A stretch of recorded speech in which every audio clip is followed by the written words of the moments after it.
telescope because their gravitational pull is so strong that even light is unable to escape from them. Their presence, however, can be perceived by means of the magnetic effect they have on the surrounding area. In the Qur'an, God draws attention to this matter in this way.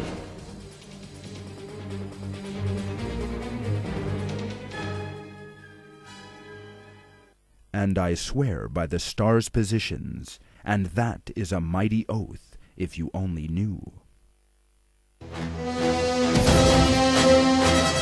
All stars with large masses set up gravitational fields in space. A black hole constantly increases its density, and thus gravitational attraction, by drawing everything around it, or that passes by it, into itself. In this sense, it resembles a hole in space into which everything around it is pulled. That is why they are known as black holes. This information about stars in the Qur'an is also remarkable.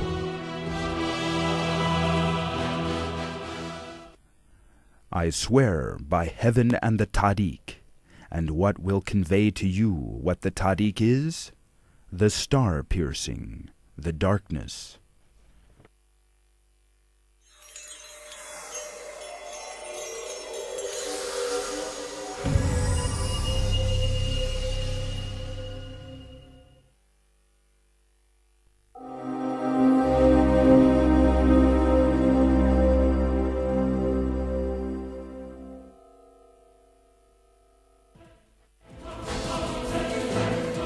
Electricity.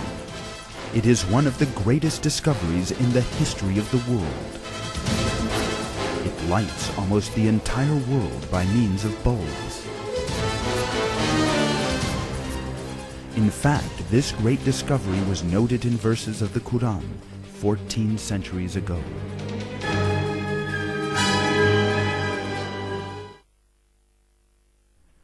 God is the light of the heavens and the earth. The metaphor of his light is that of a niche in which is a lamp, the lamp inside a glass, the glass like a brilliant star, lit from a blessed tree, an olive, neither of the east nor of the west. Its oil all but giving off light, even if no fire touches it. Light upon light. God guides to his light whoever he wills, and God makes metaphors for mankind, and God has knowledge of all things.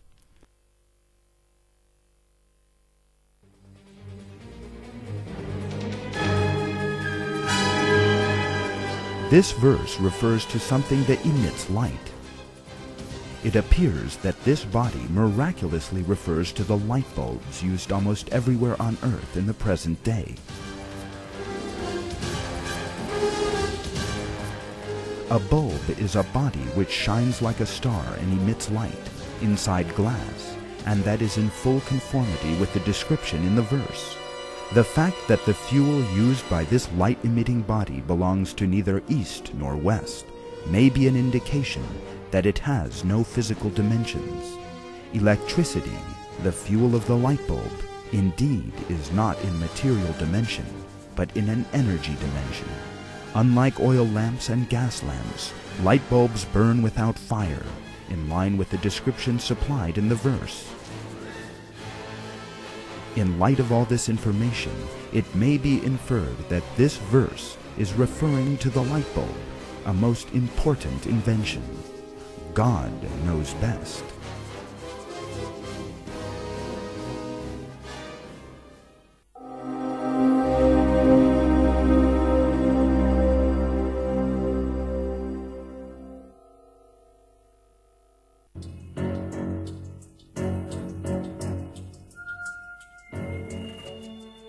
In one verse of the Qur'an, the fecundating characteristic of the winds and the resulting formation of rain are mentioned.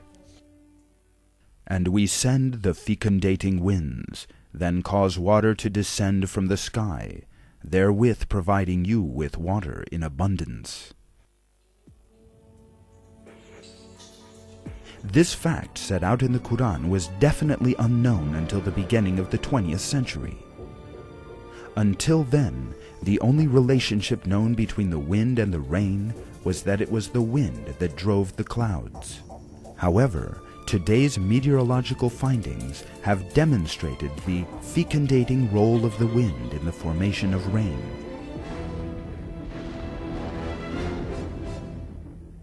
According to these findings, on the surface of oceans and seas, a large number of air bubbles form because of the water's foaming action. The moment these bubbles burst, thousands of tiny particles with a diameter of just 1/100th of a millimeter are thrown up into the air. These particles, known as aerosols, mix with dust carried from the land by the wind and are carried to the upper layers of the atmosphere. These particles, carried to higher altitudes by winds, come into contact with water vapor up there. Water vapor condenses around these particles and turns into water droplets.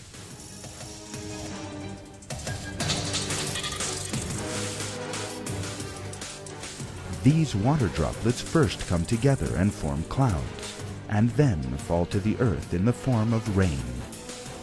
In short, the formation of rain comes when winds fecundate the clouds with the aerosols, in just the same way it was revealed in the Qur'an, at a time when people knew next to nothing about natural phenomena.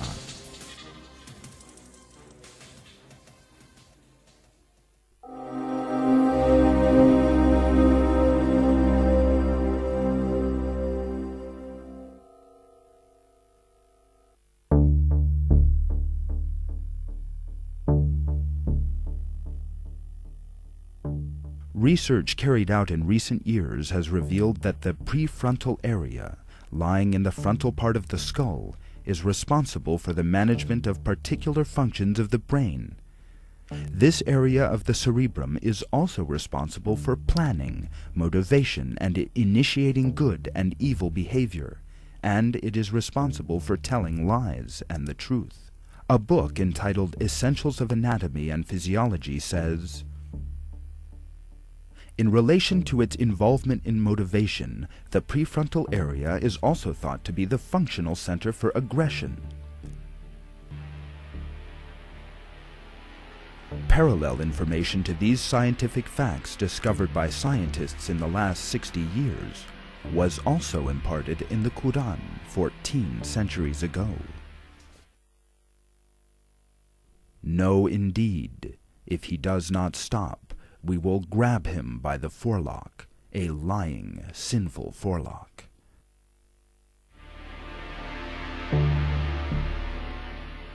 The expression, the lying, sinful forelock, in this verse is most remarkable. This demonstrates a close parallel to the activities carried out in the front part of the brain.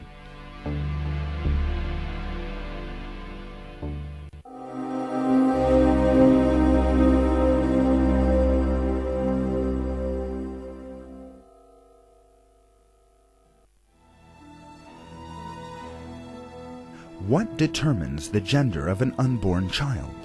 According to the Qur'an, the answer lies in its father. Masculinity or femininity is created out of a drop of semen which has been ejected. Gender is determined by the sperm cells from the male, and that the female has no role in this process. The verses that tell us this read, "He has created both sexes, male and female, from a drop of semen which has been ejected."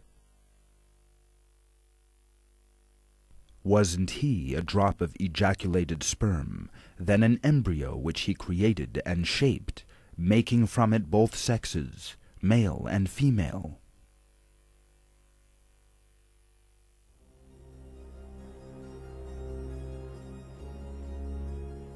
The developing disciplines of genetics and molecular biology have scientifically validated the accuracy of this information given in the Qur'an.